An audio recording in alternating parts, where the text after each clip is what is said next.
오늘 저희가 함께 읽은 말씀, 누가복음 4장 43절에 기록되어져 있는 말씀, 예수께서 이르시되 내가 다른 동네들에서도 하나님의 나라 복음을 전하여야 하리니 나는 이 일을 위해 보내심을 받았노라 하시고 라고 말씀하고 있습니다. 오늘 이 말씀 가운데에요, 중요한 단어들이 등장을 합니다. 특별히 하나님의 나라 그리고 복음에 대해서 말씀하고 있습니다. 우리가 먼저 복음의 증인이 되기 위해서 가장 먼저 복음이 뭐냐, 사실 저희가 늘 이야기합니다. 그리고 저희가 너무나도 잘 알고 있습니다. 그런데 복음이 무언가라고 여쭤보면, 제가 저희 교회에서만 여쭤본 게 아니고 다른 분들께도 또 성경 공부를 할 때도 여쭤보면 저희가 잘 아는 거지만 쭈뼛쭈뼛, 극적극적 이렇게 되는 부분이 있다는 것이죠. 신앙생활 10년, 20년 하셨어도요, 느닷없는 질문엔 당황하시더라는 거죠. 오늘 이 복음이 뭔가부터 먼저 좀 살펴보고 이야기하려고 합니다. 복음이라고 하는 낱말의 뜻을 제가 사전을 찾아서 보니까 한자로는 복음자, 그리고 복복자, 그리고 소리음자, 이렇게 복음으로 기록하고 있습니다. 그러니까 우리말로 바꾸면 복된 소리, 이렇게 바꿔서 생각해 볼 수 있겠죠. 신약 성경에는 한자나 우리말로 쓰여진 것이 아니라 헬라어로 기록이 되어져 있는데, 헬라어에는 유앙겔리온이라고 기록이 되어져 있습니다. 유앙겔리온, 유라는 부사, 좋은이라는 뜻을 가진 부사하고, 앙겔리온이라고 하는 사자 또는 보냄을 받은 자라고 하는 단어가 합쳐져서 유앙겔리온이라고 복음을 우리말로 번역을 해놓았습니다. 좋은이라고 하는 뜻의 유와 소식이라고 하는 뜻의 앙겔리온, 이 두 단어가 합쳐진 거죠. 그러니까 유앙겔리온은 우리말로 바꾸면 복음이라는 단어보다는 좋은 소식이라고 하는 뜻에 더 가깝게 설명이 되어진다고 볼 수 있습니다. 그런데 이걸 이렇게 설명을 드려도 확 와닿지 않으시더라고요. 그런데 주일학교 아이들도요, 이렇게 표현하니까 이렇게 이해를 하더라고요. 복음을 영어로 소개하니까 애들이 끄떡끄떡 하더라고요. 그 전까지 한자로 얘기해도 저기지, 우리말로 되어져 있는 표현을 헬라어가 우리말로 이런 뜻이다라고 설명을 해도 이렇게 대답하던 아이들의 표정이요, 영어로 답을 알려주니까 금방 알아듣죠. 영어로는 뭐라고 할까요? 굿뉴스. 아이들은 벌써 이 말 단어 하나로 모든 걸 다 깨달아요. 여러분들 인생에는 굿뉴스가 있습니까? 우리말로는 그동안 친숙했던 표현이 복음이죠, 복음. 근데 영어로 표현하니까 굿뉴스가 되더라고요. 아마 여러분들에게 제가 말씀을 드렸지만 복음보다는 굿뉴스, 세상 사람들도요, 굿뉴스에 더 관심이 많다는 거죠. 우리 인생의 굿뉴스는 뭘까요? 복권에 당첨되는 걸까요? 어떤 분 보니까 매주 하나씩 사신다고, 저희 교회 동생이 많으시고 사신다고 하시는데 인생을 복권에 걸고 계시더라고요. 몇 년째 사셨습니까? 10년 넘었다 그러시더라고요. 당첨되셨습니까? 여쭤봤더니 5등만 당첨된다고. 복권의 인생을 걸고 있고 좋은 소식을 기대하지만 우리 인생에는 기대하는 것만큼의 좋은 소식이 없다는 걸 보여주고 있는 것이죠. 근데 복음은요, 우리에게 정말 좋은 소식입니다. 우리의 삶을, 또 우리의 생활을, 또 우리의 생각을 바꿔주시고 있는 그런 것이죠. 어쨌든요, 오늘 이 복음에 대한 말씀부터 좀 살펴보려고 합니다. 사실 동양권의 이 성경이 번역되는 과정에서 아마 이 복음이라는 단어로 그런 이유 때문에 이렇게 번역되지 않았겠는가, 복된 소식으로 번역되지 않았겠는가라는 생각이 들어집니다. 그러나 유앙겔리온이라고 하는 이 헬라어에 기록되어져 있는 이 복음은요, 전쟁에서, 고대 전쟁에서 로마 제국이 승리하고 승전보를 전해주러 온 병사, 이 병사가 전했던 소식, 이것이 바로 뭐였을까요? 유앙겔리온이었습니다. 어떤 소식이요? 전쟁에서 이겼다. 목숨이 끊어질 때까지 힘차게 달려와서 전했던 승전보를 전해줬던, 바로 이것이 유앙겔리온, 바로 복음이고 이것이 좋은 소식인 것이죠. 전쟁터에서 들려오는 좋은 소식을 그들은 왜 기다렸을까요? 전쟁에서 이기면 우리가 승자로 살아남게 되지만 패자가 되면 어떻게 되죠? 다 포로로 붙들려 가거나 종이 되거나 노예가 되기 때문이었을 것입니다. 그러니까 그들이 기다렸던 소식은 뭐였습니까? 좋은 소식. 우리가 전쟁에서 이겼다. 우리는 여전히 살아남을 수 있다. 라는 소식 아니었겠습니까? 사실 우리는 날마다 매일같이 뉴스를 접하고 살아가고 있습니다. 그 중에는요, 좋은 뉴스도 있고, 나쁜 뉴스도 있고, 요즘엔 이 좋고 나쁜 뉴스보다 더 중요한 뉴스가 있더라고요. 가짜 뉴스와 진짜 뉴스. 뉴스를 접했는데, 이게 진짜냐, 가짜냐, 팩트체크를 해봐야만 알 수 있는 뉴스들이 너무나도 많이 우리 생활 주변에 우리에게 다가오고 있는 뉴스들이 있다는 거죠. 뭐, 가끔씩 이렇게 이거 하면 이렇게 돼서 손해를 봅니다 하는 내용의 카톡들이 전달되어져 옵니다. 사실은 그 전달되어진 카톡은요, 초록색 검색창에 한 번만 쳐보면 압니다. 이것이 가짜뉴스라는 걸. 근데 잘 모르시니까 오면 목사님들 사이에서도요, 손해보기라도 하면 안 될 것 같으니까 막 열심히 전달해 주세요. 초록색 창에 중요한 단어 몇 개만 넣고 검색하면 벌써 뉴스로 돼서 TV에 보도가 된 적이 있음에도 불구하고 여전히 그것은 온라인상에서 전해지는 일들이 있는 거죠. 사실은 그 뉴스들 가운데에는요, 잘못된 소식들, 잘못된 뉴스들은 때로는 우리 삶 절망 가운데로 밀어넣기도 합니다. 물론 우리를 기쁘게 하는 뉴스들도 있습니다. 얼마 전에 형제 이렇게 도시락 먹기 힘들었던 형제들에게 치킨을 베풀었던 사장님 이야기, 제가 어제도 뉴스에 보니까 얼굴 공개하시고 이제 TV에 나오셨는데 사업이 망해도 이 일을 계속 하시겠다. 이런 뉴스들은 사실 제가 접하면 어떻습니까? 마음이 좀 따뜻해지면서 나도 좀 이렇게 좀 베풀 수 있는 삶을 좀 살았으면 좋겠다 라는 생각이 들지 않으십니까? 그런 반면에 어떻습니까? 정인이 사건 같은 사건을 접하게 될 때는 이런 때려 죽어도 죄송합니다. 때려 죽여도 시원치 않은 이런 욕을 할 수는 없고 하여튼 이런 반응을 저희가 보이는 것 아니겠습니까? 따뜻한 뉴스를 좀 접하고 좋은 뉴스를 접하기를 원하지만 실제로 우리의 삶엔 우리가 원하는 뉴스만을 전해주지 않는다는 것이죠. 우리가 믿는 기독교, 우리에게서 어떤 뉴스를 전해주고 있습니다. 날마다 새로운 소식을, 그리고 굿뉴스를, 그리고 복음을 우리에게 전해주고 계시다는 것이죠. 사실 우리의 삶은 어떻습니까? 희망적이십니까? 절망적이십니까? 목사님 희망적입니다. 아마 이렇게 답하신 분은 예수 믿고 희망적인 삶을 누리고 계시는 분이죠. 혹 목사님 절망적입니다. 아직 주님을 못 만나셨을 수 있어요. 우리 주님을 만나면요, 바로 우리의 삶이 절망 가운데에서 희망된 삶으로 바꿔주시는 그 은혜를 경험하고 살아가게 된다는 것이죠. 복음은요, 좋은 소식은 절망적인 우리 인생길을 하나님의 은혜로 바뀌어진 삶을 살기 때문에 희망이 있는 것입니다. 우리가 원래 지어진 존재의 모습대로 살아간다면요, 우리에게 예정된 길은 어디겠습니까? 지옥불에 던져지는 거죠. 지옥 끝에 내려가는 것이죠. 그러나 그럴 우리의 존재를 어떻게 하셨습니까? 예수 그리스도가 피값을 주시고 우리를 그 지옥 가운데에서 건져주셨다. 믿기만 합니다. 이것이 우리에게 좋은 소식이에요. 이것이 우리에게 복음인 것이죠. 그럼 우리의 삶은 어떻게 보장되어집니까?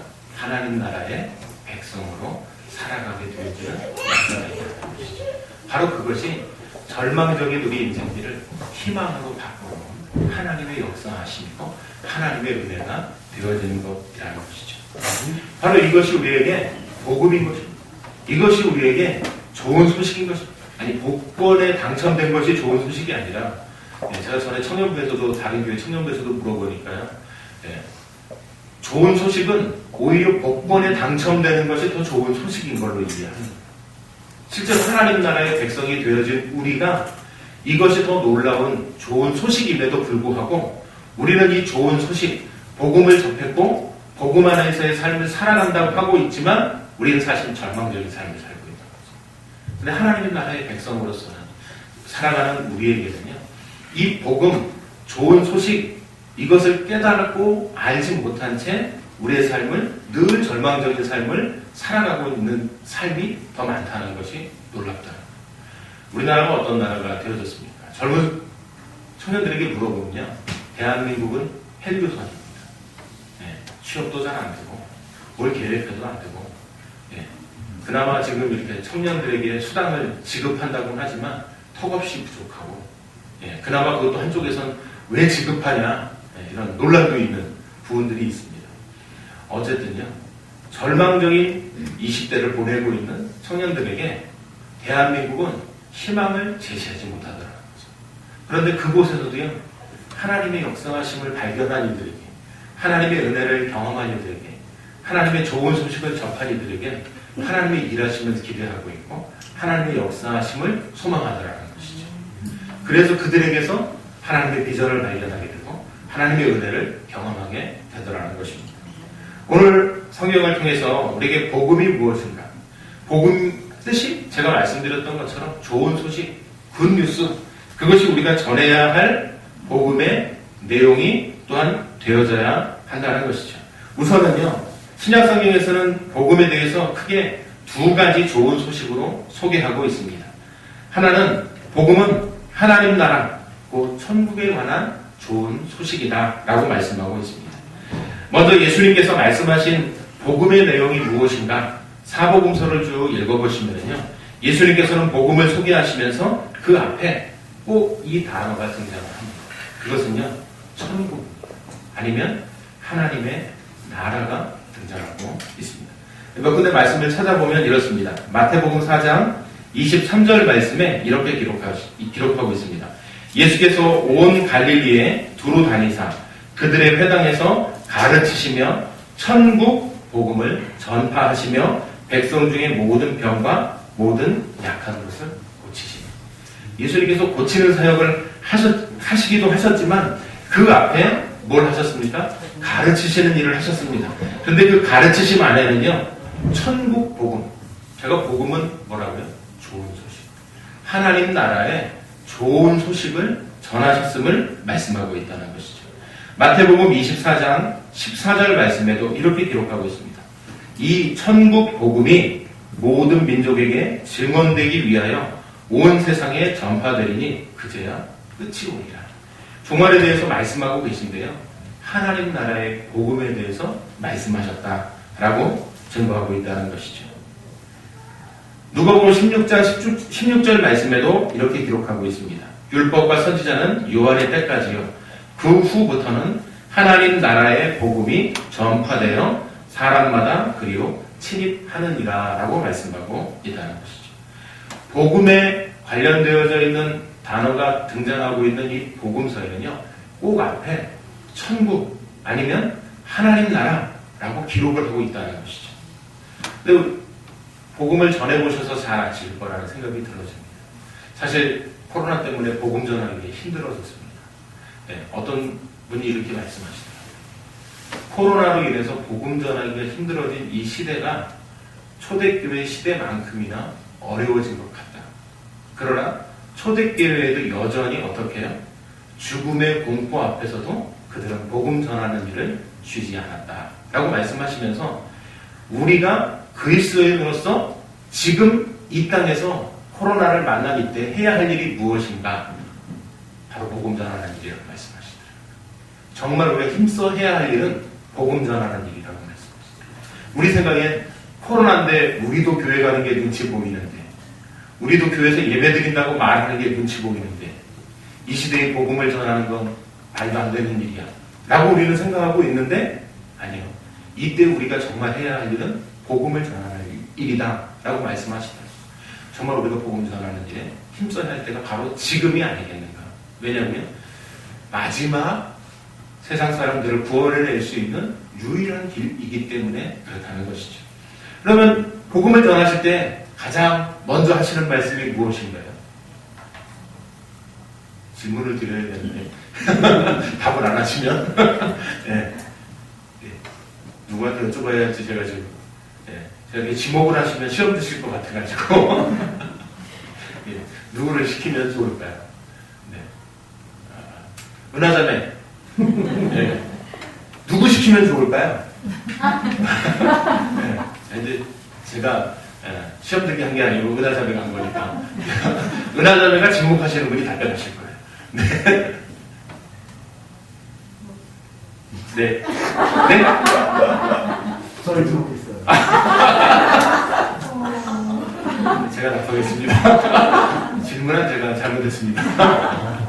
네. 보통은요, 네, 저들 보면 예수 믿으세요. 네, 그쵸. 제일 먼저 전하는 복음에 대한 얘기가 예수 믿으세요. 네, 예수 믿고 구원 받으세요. 사실 혹시 다르게 복음을 전해보신 분 계신가요? 질문 드리면 또 다시 목사님께 질문하실 것 같아서 네, 이제 더 여쭤보기 힘들 것 같고 네. 사실 저희가 지금 예수 믿으세요? 네, 예수 믿고 구원 받으세요. 아마 이게 가장 많은 복음을 제시하는 가장 기초적인 물론 더 자세하게 설명하실 수 있지만 간략하게 내용을 정리하면 아마 이런 내용으로 복음을 전하시지 않을까 전도하시지 않을까라고 생각이 되어집니다. 그런데요 예수님께서는 복음 전하실 때 이렇게 하지 않으셨어요. 예수님께서는 어떻게 하셨을까요? 예수님께서 나를 믿어. 예수 믿어야 구원받아. 이러셨나요? 아니요. 성경에도 보면 이런 표현은 없더라고요. 예수님께서는 공생애 3년 동안 전하신 복음은요. 바로 하나님 나라의 곧 천국에 관한 복음의 메시지를 전하실 때 이렇게 전하셨습니다. 천국이 가까이 왔다. 예. 예수님께서는 예수님 믿으세요. 예수 믿고 구원 받으세요. 가 아니었어요. 예수님께서는 천국 복음을 전하실 때 천국이 가까이 왔다. 이렇게 말씀하셨다는 것이죠. 예수님께서 공생애를 시작하시면서 전하실 말씀도요. 가장 먼저 하신 말씀도 마태복음 4장 17절 말씀에 보면 이렇게 기록합니다. 이때부터 예수께서 비로소 전파하여 이르시되 회개하라 천국이 가까이 왔느니라 라고 말씀하고 있다는 것이죠. 천국이 가까이 왔다. 이것이 예수님께서 맨 처음 전하신 복음이었어요. 바로 좋은 소식, 굿뉴스였다는 것이죠. 여기서 예수님께서 말씀하신 천국은요. 하나님께서 왕이 되셔서 다스리시는 하나님의 나라, 하나님의 왕국을 이야기하고 있다는 것입니다. 사실 이 하나님의 나라보다는 더 좋은 표현은 저희가 영어로 많이들 쓰시더라고요. 킹덤 오브 갓. 번역하면 하나님의 나라보다는 하나님의 왕국 이렇게 표현하는 것이 더 가까운 표현이 되는데요. 저희가 왕국이라는 단어를 쓰면 오해받습니다. 여호와의 죄입니다. 왕국해라. 네, 이래가지고 네, 이 왕국이라는 단어를 잘 쓰지 못하고 나라로 쓰게 되어지는 하나님 나라로 저희가 이야기하게 되는데 예수님께서 말씀하시는 이 천국은요. 하나님께서 왕이 되셔서 다스리시는 하나님의 나라. 우리가 오늘 천국이라고 하는 이 표현보다 더 정확하게 하나님의 나라를 표현하고 있다는 것이고요. 천국이라고 하는 표현을 쓰게 되면 물론 잘못된 것은 아닙니다. 복음서에도 천국으로 기록이 되어져 있거나 하나님의 나라, 하나님 나라로 기록하고 있기 때문에 그렇습니다. 그런데요, 우리는 유교적 정서의 바탕 위에 신앙생활을 하고 있는 경우들이 많습니다. 그러다 보니까 이 천국은요, 사실 우리한테 접해져 있는 개념은 천당의 개념에 더 가깝습니다. 제가 굳이 천당이라는 단어를 쓴 이유를 아시죠? 과거에 기독교에서도 천당이라고 썼습니다. 예. 근데 자꾸 용어가 바뀌어져 가는 건 의미를 전달하는데 더 정확하게 하고자 하는 목적이 있기 때문에 그런 겁니다. 천국도 맞는 표현이지만 우리에게 갖춰져 있는 이 천국, 천당은 한 가지 특징이 있습니다. 어떤 특징이 있죠? 내세적 세계관을 포함합니다. 다음 생에 등장할 우리가 가야 할 곳으로 이야기한다는 거죠. 제가 왜 하나님의 나라, 하나님 나라라는 표현으로 저도 오늘 제목이 하나님 나라의 복음, 사실은 천국 복음, 과거 같으면 이렇게 적었을 거예요. 아니면 천당 복음 이렇게 표현했을 거예요. 지금은 천국 복음이 틀린 건 아니지만 더 정확한 표현을 한다면 하나님 나라의 복음이라고 쓴 표현, 이유는 이제 제가 좀 뒤에 더 말씀을 드리도록 하겠습니다. 그것은요, 내세적 세계관이 잘못됐다는 것이 아니라 하나님의 나라를 우리는 어떻게 받아들입니까? 천국이라고 하는 단어를 쓴 그 순간 우린 이 이후에 누려야 할 우리의 삶인 것으로 받아들인 경우가 많다는 거죠. 이해가 되시나요? 우리가 예수 믿고 어디 간다 그러죠? 천국 간다 그러죠. 우리 이 땅에서 삶은 사실 절망적이에요. 이 땅에서 삶은 절망적일 뿐만 아니라 비관적인 삶을 살아요. 이 땅에서는 하나님의 나라를 경험하지 못해요. 심지어 우리가 예수를 믿고 있습니다. 아니, 죄송합니다. 하나님의 나라를 누리고 계시는 분들도 계실 거라는 생각이 들지만 보편적인 분들 가운데에는 하나님의 나라, 천국은 죽어서 가는 곳. 그러니까 비록 여기서는 조금 힘들어도, 여기서는 좀 괴로워도, 여기서는 좀 어려워도, 여기서는 좀 비관적이어도, 비록 헬조선에 살아도, 비록 절망 가운데 있더라도 다음 생은 어떻다고요? 천국에 살 수 있다. 도깨비라는 드라마가 대박을 친 뒤에 우리에게 잡힌 정서가 하나 있습니다. 이번 생은 끝났어. 네. 안 보신 분들도 계시네. 네. 하여튼 이 도깨비라는 드라마 이후에 젊은 사람들 사이에는요, 이번 생은 끝났어. 그냥 절망하고 자포자기한 채로 그냥 살아갑니다. 그리고 뭘 기대합니까? 다음 생, 다음에 잘 살면 돼. 근데 이게요, 기독교 안에도 비슷해요. 천국이라는 개념이 비슷해요. 왜냐하면 여기선 고되게 살아도 다음 생, 하나님 나라, 아니 더 정확한 의미로 천국에 가면 그때 보상받는 거예요. 그때 행복하면 되는 거예요. 지금은 괴로워도 괜찮아. 이 내세적 세계관으로 천국의 개념을 이해하고 있다는 것이죠. 그런데 놀라운 것은요, 성경은 천국, 하나님의 나라를 이야기하는데 다음 생에 내세적 세계관에 하나님 나라, 천국을 이야기하고 있지 않다는 거예요. 성경의 말씀은요, 하나님의 나라, 하나님께서 다스리시는 나라, 하나님께서 임재하신 하나님의 나라, 예수님께서 말씀하셨던 이 천국은 우리가 미래에 죽어서 가는 천국을 의미하는 것이 아니라 현재 우리가 살고 있는 이 세상에 이미 와 있는 천국이었다는 거죠. 그러면 그 천국은 어떻게 이 세상에 이미 와 있었는가? 그것은요, 하나님의 아들이신 예수님께서 이 세상에 오심으로 예수님을 통해서 하나님이 다스리시는 천국, 이미 부분적으로 이 땅에 실현되고 있었다는 것을 말씀하고 있다는 것이죠. 우리는 천국, 하나님의 나라를 장소적인 개념으로만 이해를 합니다. 그러나 예수님께서 말씀하신 천국은 장소적인 개념보다는 하나님께서 왕으로서 다스리시는 통치, 바로 하나님의 주권이 실현되는 것을 의미했다는 것이죠. 제가 왜 굳이 하나님의 나라와 천국을 구분해 내면서 내세적 세계관을 이야기한 이유가 바로 여기입니다. 천국이란 표현이 잘못된 게 아닙니다. 그러나 천국이라고 하는 단어 안에 담겨져 있는 우리 유교적 정서 안에 가지고 있는 그 단어가 가진 뜻을 우리가 그렇게 받아들여서 우리 신앙생활도 그렇게 하고 있기 때문에 제가 굳이 하나님 나라와 천국을 떼내서 말씀을 드렸다는 거예요. 이제 이해가 되셨을 거라는 생각이 들어요. 사실은요, 죽어서 가는 하나님 나라가 아니고 이 땅에 하나님의 통치가 실현되어진 안에 하나님의 주권을 인정하고 사는 삶, 바로 그 삶이 이 땅에서 우리가 뭘 맛보는 삶입니까? 천국을 맛보는 삶. 천국을 사는 삶. 바꿔서 다른 말로 하나님 나라를 살아가는 삶이 우리 가운데 있다는 것을 성경은 말씀하고 있다는 것이죠. 그러나 우리는 어떻게 생각하냐면 예수 믿고 죽어서 가는 곳이 천국이다. 아니요. 성경은 우리에게 이 땅에서 하나님 나라가 실현된다 라고 말씀합니다. 그러면 제가 좀 어려운 거 질문을 하나 드려야 될 것 같습니다. 어렵다 그러니까 긴장하시는데, 국가의 3요소를 혹시 기억하시는, 초등학교를 좋은 데 나오신 분들은 기억하실 것 같은데, 혹시 사립초등학교 나오신 분 계셨나요? 경기초나 뭐 이런 데. 국가의 3요소. 대답이 누구한테 질문을 드려요? 다 아시죠? 사실 답을 안 하시고 있을 뿐이지. 그렇죠? 국가의 3요소 뭐죠? 국민, 영토, 주권.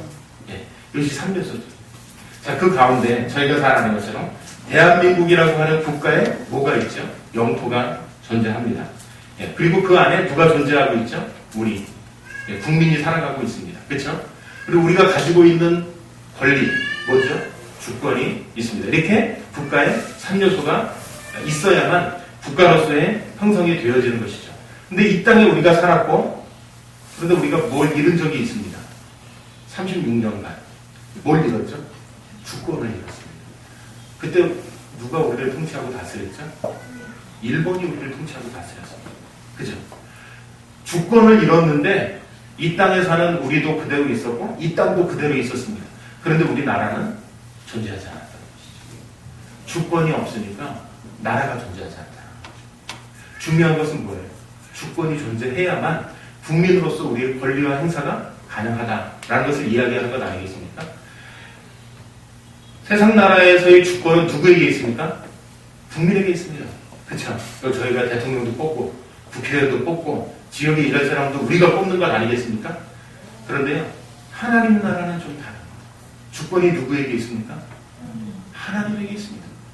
중요한 건요, 하나님 나라의 백성으로 주권이 하나님에게 있는데 우리는 하나님 나라의 백성이라고 말하지만 주권을 누가 행사합니까? 내가 행사합니다. 하나님 나라의 주권을 내가 행사합니다. 내가 하나님 나라의 주인으로 살아갑니다. 사실 제가 앞에 말씀드렸던 것처럼 예수를 믿었고 오랜 시간 신앙생활을 했지만 어떻게 해요? 내가 주권을 행사하고 사는 동안 내 인생은 절망적일 수밖에 없어요. 내가 예수를 믿었지만 하나님이 나를 통치하고 다스리지 않는 내 삶은요, 희망적일 수가 없습니다. 바꿔서 얘기하면요, 하나님의 은혜를 경험할 수 없습니다. 왜? 여전히 누가 주인이기 때문에 내가 내 삶의 주인으로 남아있기 때문이죠. 그런데 놀라운 건요, 세상은 이렇게 얘기합니다. 이 세상에서의 삶의 주인은 누구라고요? 너야, 나야 라고 세상은 이야기한다는 거죠. 그러나 하나님께서는 분명하게 말씀을 통해서 우리에게 가르쳐주고 계신 것은요, 하나님 나라의 주권은 누구에게? 하나님입니다. 하나님의 통치하심과 다스리심을 인정합니다. 사실은 여기 계신 모든 분들이 하나님, 예수 그리스도를 영접하고 또 예수 그리스도를 내 안에 모셔드리고 예배하고 계시다고 저는 믿습니다. 사실은 영접하는 그 순간 나의 모든 주권을 내려놓고 하나님께서 내 삶의 주인이십니다 라고 통치하심과 다스리심을 하나님께 다 이양한 거거든요. 그런데 실제로 우리 삶은 어떻게 살아가고 있냐면 하나님께서 나서지 못하시도록 내 삶의 주인은 내가 돼서 살아가는 거죠. 그러니 절망할 수밖에 없고, 그러니 내 삶에 하나님의 역사하심과 일하심을 경험하지 못한 채 살아가게 되어지는 것입니다. 자, 하나님의 주권을 인정하게 될 때 하나님 백성으로 우리가 이 땅에 살아가게 되어진다라는 것.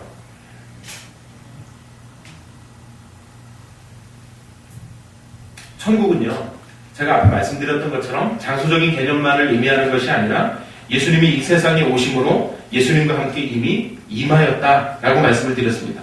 예수님 당시에 이스라엘 사람들은 하나님이 보내신 메시아가 다윗의 후손으로 와서 왕이 돼서 이런 하나님의 나라를 세울 것으로 그들은 기대했습니다.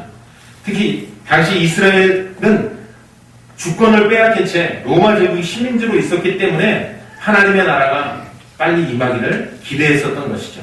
그래서 누가복음 17장 20절 말씀에 보면 바리새인들이 예수님께 이렇게 물어봅니다. 바리새인들이 하나님의 나라가 어느 때에 임하나이까 묻거늘 예수께서 대답하여 이르시되 하나님의 나라는 볼 수 있게 임하는 것이 아니요 21절 말씀에 또 여기 있다 저기 있다고도 못하느니 하나님의 나라는 너희 안에 있느니라 라고 말씀하고 있습니다. 예수님께서요, 바리새인의 질문에 하나님의 나라는 너희 안에 있다. 우리는 이 하나님 나라, 이 천국 언제 임한다고 생각했냐면 죽어서 가는 것. 죽어야 갈 수 있는 것.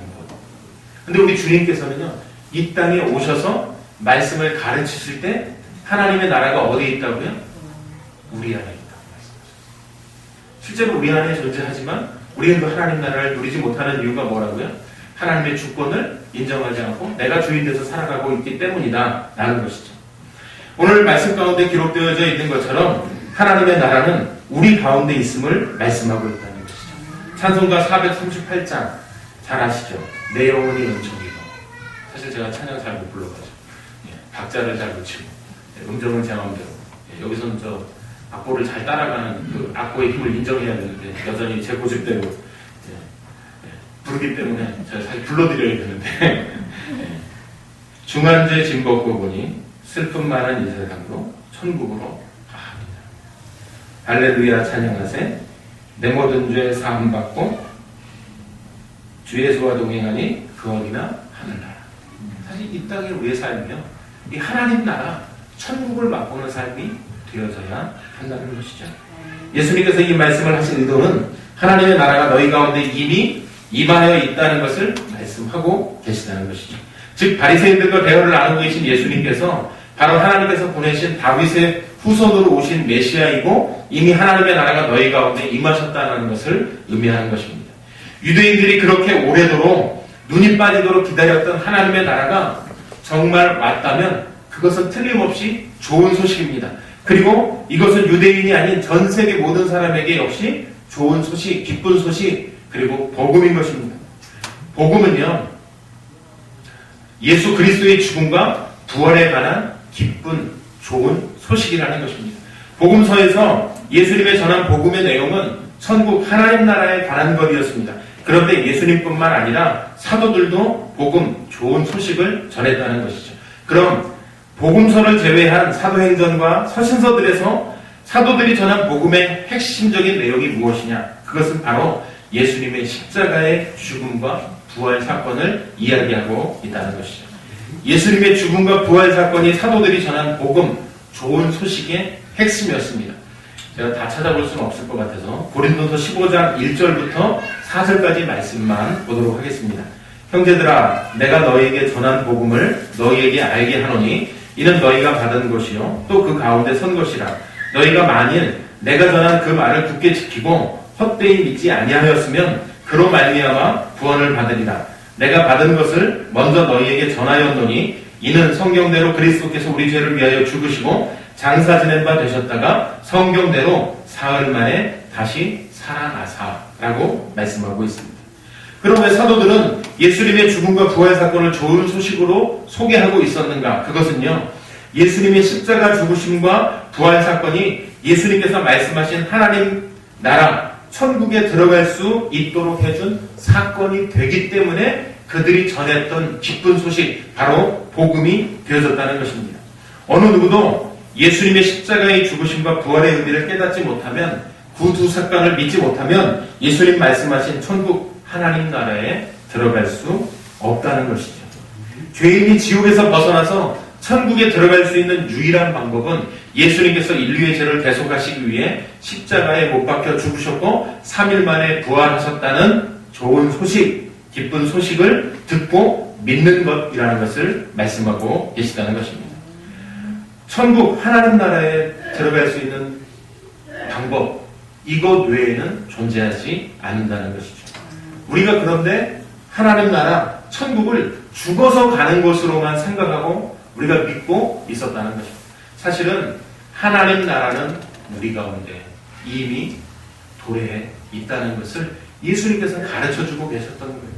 그런데 우리는요, 우리 정서에 맞춰져서 천국이라는 개념으로만 죽어서 가는 곳, 사실은 이 땅에서 하나님의 나라를 경험하고 하나님 나라의 백성으로 살아가게 되어지는 것을 말씀하고 있습니다. 그것은요, 하나님의 주권을 인정하는 것입니다. 하나님께서 우리를 다스리시고 통치하시는 것을 인정하시는 것입니다.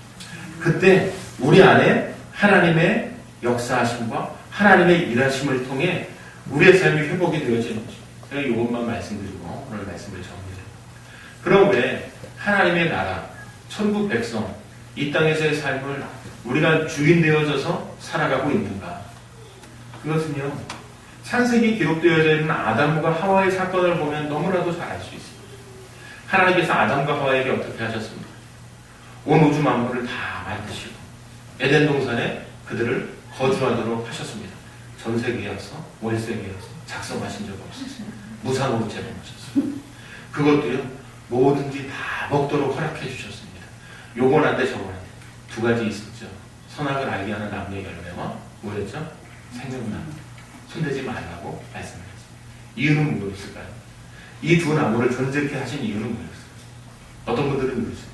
그거 먹을 줄 아시면서 거기다 그거 놓고 하나님 인간을 괴롭히려고 그러신 거 아니에요? 어떤 분들이 이렇게 얘기하죠. 아니에요. 그걸 손대지 말라고 한 것은요, 하나님과 인간과의 관계를 규정하는 것입니다. 다 허락해 주셨습니다. 그러나 이것만 안 된다는 건 나는 참여주고 너는 피조물이야 라는 걸 규정하는 것이죠. 다 허락해 주셨습니다. 그것만 손대지 마. 그런데 어떻습니까? 뱀이 와서 유혹할 때 뱀의 유혹에 어떻게 해요? 성경에 기록되어져 있는 말씀 그대로 하나님과 같아진 것이죠. 그들은 기대했던 것이죠. 아니 하나님께서 모든 걸 누리도록 해주셨던 그 삶이 있음에도 불구하고 그들은 하나님과 같아지고 싶었던 마음이 있습니다. 바꿔서 얘기하면요, 하나님을 반역합니다. 하나님 앞에 범죄합니다. 그 결과는요, 그곳에서부터 내침받아야죠. 그리고 그것으로부터 내침받아진 이후에 고통의 삶이 이어지고 그 이후의 삶은 더 어떻게 되어집니까? 여전히 하나님을 반역하고 하나님을 대적하는 삶을 살아가게 되더라는 것이죠. 이것이 바로 하나님의 통치를 거부한 인간에게 나타난 삶입니다. 어떤 삶이요? 하나님 없이 사는 삶. 하나님 없이 사는 삶은요, 하나님을 대신할 것들이 필요합니다. 무엇이 필요할까요? 하나님께서 주셨던 평안을 얻기 위한 대신해야 합니다. 때로는 마약이 그렇습니다. 때로는 술이 그렇습니다. 때로는 도박이 그렇습니다. 때로는 다른 이성이 그렇습니다. 이 관계를 모든 것에 속해져 있는 것들이요, 하나님을 대적하고 하나님의 말씀대로 살아가지 못하게 되어지는 것들이라는 것이죠. 바꿔서 얘기하면 이것들은 우상입니다. 하나님을 대신하는 우상. 하나님이 우리에게 제공해 주셨던 많은 것들을 우리가 거부한 결과로 다시 하나님을 대신할 존재들이 필요했던 것이죠. 이스라엘 백성들 보시면 너무나도 잘 아십니까? 하나님이 보이지 않으니까 보이는 하나님이 필요했던 것. 뭐 만듭니까? 금송아지. 그 금붙임 다 어디서 나왔습니까? 애굽에서 나오는데. 출애굽 말씀을 읽고 계시니까 보시면 나실 거예요. 네. 놀랍게도 옆집에서 다 빌려오고 이렇게 해준 거 주머니에 넣어갖고 나왔다는 거. 네. 하나님께서는 참 놀라우신 분이세요. 네. 남의 것도 내 것처럼. 네. 어쨌든 그랬던 금붙이를 어떻게 해요? 거기다 다 쏟아 부어서 뭐 만듭니까? 금송아지. 안 보이니까 못 믿겠고 없으니까 불안하고 대체할 건 필요한데 이집트에서 봤던 건 뭐예요? 애국에서 봤던 건 뭐예요? 아, 금송아지 부어서 우리도 만들고. 이게 하나님. 우리 역시 마찬가지. 하나님 없는 우리의 삶, 하나님의 주권을 거부한 삶, 하나님의 통치와 다스림을 거부한 우리 삶에는요, 하나님 대신 통치해줘야 할 무언가, 하나님 대신 우리를 이끌어줘야 할 무언가를 우리가 찾게 되더라는 것이죠. 하나님의 통치와 다스림을 거부한 우리의 삶은요, 하나님을 대신할 무언가 찾게 되었습니다. 그 삶이 비록 우리가 예수 그리스도를 믿었다 하더라도 하나님의 주권, 하나님의 다스리심, 하나님의 통치하심을 인정하지 않으면요, 대체할 대체물을 찾게 되어 있습니다. 이것이 제가 아까 말씀드렸던 우상들이 대체되어졌을 때 우리는 진정한 하나님의 통치하심을 경험하지 못하고 하나님의 다스리심을 경험하지 못한 채 어떻게 살아갑니까? 불안할 수밖에 없고 염려할 수밖에 없는 것이죠. 그러니까 하나님을 대신하는, 내 자신이 그 삶을 살아보겠다고 이야기하는 사람들, 내가 주인 돼서 살아가고 있는 사람들, 그분들의 공통점은 누굴 믿어? 내 주먹을 믿어야지. 자기를 믿는 사람. 또 어떤 사람들이 있습니까? 내가 대신할 돈밖에 믿을 게 없어. 돈을 배신하는 물질주의자들로 남게 되어지는 것이죠. 또 어떤 사람들이 있습니까? 돈도 필요 없더라. 권력을 주니까 다 한순간에 오더라. 권력 지향적인 사람들로 존재하게 되어지는. 다양한 방법으로 하나님을 대신할, 하나님을 대체할 대체품을 찾더라는 것이죠. 그러나 하나님의 백성에게 하나님께서 오늘도 우리에게 말씀합니다. 죽어서 가는 하나님의 나라가 아니고 이 땅에 우리 가운데 있는, 너희 안에 있는 하나님의 나라를 살아갈 것을 말씀하고 있습니다. 솔직하게 여쭤보고, 목사님 여기 말씀 전하실 때 질문 드리면 부부싸움 안 하시는 가정도 있으시다고 그러셨는데 네. 안 하시는 가정은 하나님 나라를 경험하고 계시니까 안 싸우시는 거겠죠. 목사님, 저희 집은 지옥이에요. 지옥 갈 필요가 없어요. 저희는 구경 한번 오실래요? 혹시 이런 분 계신가요? 예수 믿고 살지만 이 땅에 우리 삶은 어떻습니까? 여전히 지옥을 경험하고 삽니다. 그래서 이유가 뭘까요? 하나님을 나의 주인으로, 하나님의 다스림 안에, 하나님의 통치 안에 살아가지 못하고 있는 우리의 모습들로 인한 우리의 이 땅에서의 지옥을 경험하고 이 이후에나 죽어서 가는 내세적 하나님 나라 천국을 기대하고 이 땅에서는 그냥 헬조선에 사는 거야 라고 생각하고 살아가고 계시지는 않습니까? 그러나 중요한 것은 오늘 말씀 가운데 가르쳐주는 대로 하나님 나라는 우리 안에 있다. 하나님의 우리를 다스리신다. 우리를 통치하신다. 우리가 주인돼서 살아가는 삶이 아니라 우리 하나님께서 내 삶의 주인 되어주십니다 라는 걸 고백하고 모든 것을 이해하게 될 때, 양도하게 될 때 하나님께서 우리를 다스리십니다. 우리를 통치하십니다. 그것은요 대체할 수 없는 하나님의 복이 임하게 됩니다. 이스라엘 백성들에게 하나님께서 약속하셨던 복이 무엇입니까? 아브라함에게 약속하셨던 하나님의 복이 무엇이었습니까? 그것은 하나님의 백성들에게 주어진 땅이었습니다. 바로 영토였습니다. 영토. 저희가 아까 국가의 3요소를 이야기할 때 국민, 주권, 영토 하나님께서 약속하신 땅이었습니다. 하나님의 백성들에게 주어진 땅이었습니다. 아담과 하와에게도 무엇을 주어주셨습니까? 에덴 동산. 그들이 거주할 땅을 하나님께서 그들에게 무상으로 대하셨다는 것이죠. 그러나 그들이 하나님을 대적할 때, 그들이 하나님을 반역할 때 하나님께서는 어떻게 하셨죠? 그 땅에서 쫓아내셨습니다. 그 땅을 거둬들이셨단 말이죠. 우리가 하나님의 주권을 인정할 때, 하나님의 다스리심을 인정할 때 우리에게 하나님께서 주시는 복, 그것이 진정한 하나님의 은혜이고 하나님의 역사하심이라는 것입니다. 오늘 하나님의 백성은 하나님께서 주시는 땅을 선물로 받았다는 것입니다. 그 땅은 하나님의 백성에게 주어진 하나님의 복이라는 것입니다. 사실 이 땅에 사는 모든 사람들은요, 지금의 내 삶보다 더 나은 삶을 살아가고자 바쁘게 살아가는 것입니다. 더 좋은 직업을 가지고자, 더 많은 소득을 얻고자 바쁘게 뛰어다니는 것입니다. 그런데요, 그러한 노력이 허사의 이유이면 내 삶의 주인으로 내가 주인 되어져서 살아갈 때 헛된 삶이 되어지더라는 것이죠. 그러나 그 삶에 하나님께서 주인 되어주셔서 내게 은혜 베푸시며 내게 역사하시며 하나님께서 채워주시는 하나님의 복이 임하게 되어지면 하나님께서 우리의 주인 되어져서 내 삶을 이끌어 가시면 두려워하거나 염려하거나 불안할 이유가 없다는 것입니다. 이것은요, 예수 그리스도를 복음을 깨닫게 되어지고 받아들여진 우리 인생길에 하나님께서 베풀어 주시는 놀라운 하나님의 은혜라는 것입니다.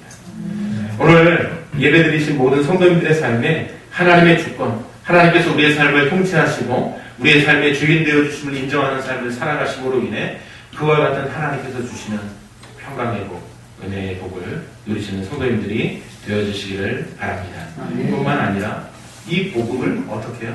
전하는 일도 감당해야 한다는 것입니다. 하나님께서 주시는 놀라운 하나님의 주권을 인정하며 하나님의 통치와 다스리심 안에 거하시는 성도님들의 삶이 되어주시기를 바랍니다. 이 시간 저희 함께 한 2분 정도 기도하기를 원합니다. 하나님의 통치와 다스리심 안에 거하는 삶을 누리시고 계시다면 하나님 앞에 감사의 기도를 드리시기를 바랍니다. 또 내가 주인 되어져서 아직도 내 삶의 주인으로 살아가고 있다면 하나님, 이제 내가 주님 안에 하나님의 통치하심, 다스리심 안에 살아가기를 원합니다. 그래서 이 땅에서의 삶도 하나님 나라를 경험하는 삶이 되어지도록 죽어서 가는 하나님 나라, 천국이 아닌 이 땅에서 진정한 하나님의 나라를 경험하고 살아가겠노라 결심하며 기도하도록 하겠습니다. 기도하시겠습니다. 사랑과 은혜가 많으신 하나님,